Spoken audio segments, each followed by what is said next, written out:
I said that if you claim to like football but you do not watch women's football, then you're not as big of a football fan as you say you are. And the best response that I've heard to my argument so far is this idea that they are not the same game. Because it's true, they are not the same game. And yet, I still want to point out some inconsistencies with this claim. There are two categories of argument that I can identify that supports this line of argument. The first is the idea that men and women are biologically different, and the second can be attributed to this idea that the administration and the organization of the football tournaments are different. Firstly, this idea of biological difference identified between men and women can also be identified within men. There are also biological and skill disparities within and across male footballers. So according to your logic, because you as football fans are so infatuated with the idea of speed, agility, and strength, you should only be watching football games with players of Icelandic or Canadian descent, because historically and biologically, they are leading in strength. Or maybe you should be watching games with players from the USA or Jamaica, because historically and biologically, they lead in speed. No.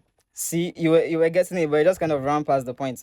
Let me break it down for you. Yes, we are infatuated with speed, strength, and agility, which is exactly why men watch the top leagues, where the best of the best in terms of the attribute aforementioned competes, like the Premier League, La Liga, Serie A, League One. So no, we don't need to watch players from Scandinavian, Icelandic, or African descent. Like that's just not how the footballing system works. Though the major leagues I mentioned are kind of regional, like the Premier League being from England, the League One being from is a French league, and the Serie A, an Italian league. But if you actually watch football, you would know that like the most skilled and like physically gifted players from all over the world come to compete in these leagues. In African football games, because historically and biologically, they have been proven to just be good at sport in general. Because if we really want to focus on the best of the best, many of the football players that you actually watch fail by your own measures of success. And the conclusion should be that you shouldn't be watching a lot of the football that you actually do watch, because it's not the best of the best, is it? What the fuck are you talking about?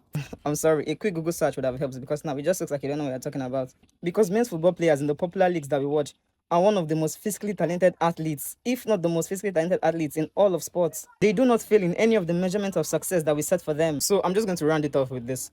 The reason why men or enough men don't watch women's football is because of the physical and skill gap between the both genders, which is very heavily tied to their biology. So yes, same physical disparities exist within men, which is why there are lower leagues where these are not too physically gifted men competing that basically nobody watches, because that is not the best football. To even give you more understanding of how wide the skill gap is, go look up, I think it's the under 15, is it an under 15 or 15-year-old boys? 15-year-old boys versus the Australian women's national team.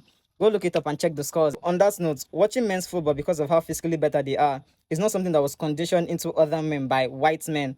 It's like, it's just preference influenced by excellence, and it is very, very much objective.